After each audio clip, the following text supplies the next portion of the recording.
Bonjour à vous, ici Laure Zanella du blog laurezanella-coaching.fr. Je vous retrouve aujourd'hui pour une nouvelle petite vidéo, les messages de sagesse pour transformer votre vie. Et ce que j'ai envie de vous dire aujourd'hui, c'est que parfois, souvent même, il y a certaines situations qu'on vit qui nous fragilisent, qui nous rendent vulnérables. Et du coup, on se sent perdu, on a l'impression de perdre pied, de ne plus avoir de point de repère et puis on a peur d'avancer. Alors, imaginez un petit peu un personnage qui serait dans une coquille d'œuf géante, qui était jusque-là bien au chaud dans sa coquille. Elle était bien douillette, bien confortable parce que connue et donc sécurisante. Et puis, il y a un moment où cette coquille se brise. Et qu'est-ce qui se passe? On a notre personnage qui se retrouve confronté à un univers qu'il ne connaît pas. Il est là en train de se demander s'il va être à la hauteur, s'il va pouvoir s'en sortir, comment il va faire pour aller de l'avant, pour se construire.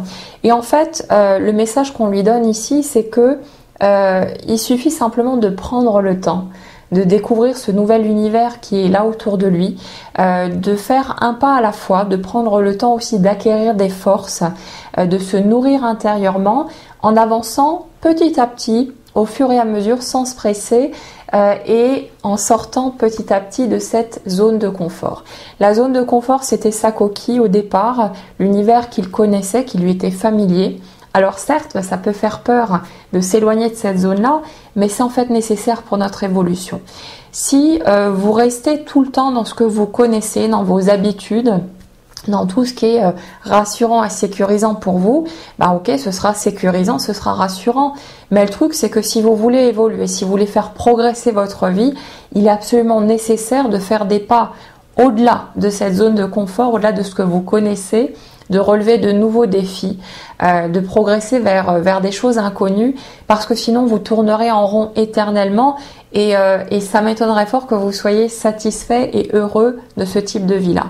Si c'est le cas, alors c'est parfait, ne changez rien, mais demandez-vous ce que vous voulez vraiment et vers quel genre de vie vous avez envie d'évoluer. Si vous voulez que votre vie change, que votre vie évolue, c'est nécessaire de sortir de ce qui est familier et confortable, d'oser avancer vers l'inconnu, en sachant qu'il n'y a pas besoin de faire un bond géant dans cette direction, qu'il n'y a pas besoin de se jeter à l'eau directement, mais qu'on peut le faire aussi de façon progressive, en faisant un petit pas à la fois et en se laissant le temps d'acquérir des forces et de trouver ses points de repère tout simplement. Donc, demandez-vous dans quelle situation, dans quelles circonstances vous avez peut-être tendance à vouloir rester dans votre coquille bien au chaud, à vouloir refermer cette coquille qui s'est ouverte pour vous laisser sortir et voyez ce que vous pourriez faire concrètement pour oser petit à petit faire de petits pas dans une nouvelle direction et vous permettre de cette façon d'aller de l'avant, de construire quelque chose de nouveau, d'ouvrir de nouvelles portes, d'aller vers de nouveaux horizons qui vont vous permettre de trouver toujours plus de satisfaction et de joie dans votre vie. C'est votre vie, c'est votre chemin, ça vous appartient, il n'y a aucune obligation de quoi que ce soit. Mais sachez que si vous voulez faire bouger votre vie, si vous voulez que ça avance, vous avez tout le pouvoir nécessaire à portée de main à l'intérieur de vous et il ne tient qu'à vous de prendre une décision et d'oser sortir de cette zone de confort pour vous diriger dans la direction que vous avez envie d'emprunter pour la suite. Si ce petit message vous a été utile, n'hésitez pas à le partager autour de vous. Ça aidera peut-être d'autres personnes parmi vos proches, vos amis, à faire leur petit bonhomme de chemin et à pouvoir trouver leur propre équilibre. On se retrouve bientôt pour une nouvelle vidéo. Et puis, je vous souhaite une excellente journée. En attendant, je vous dis à bientôt.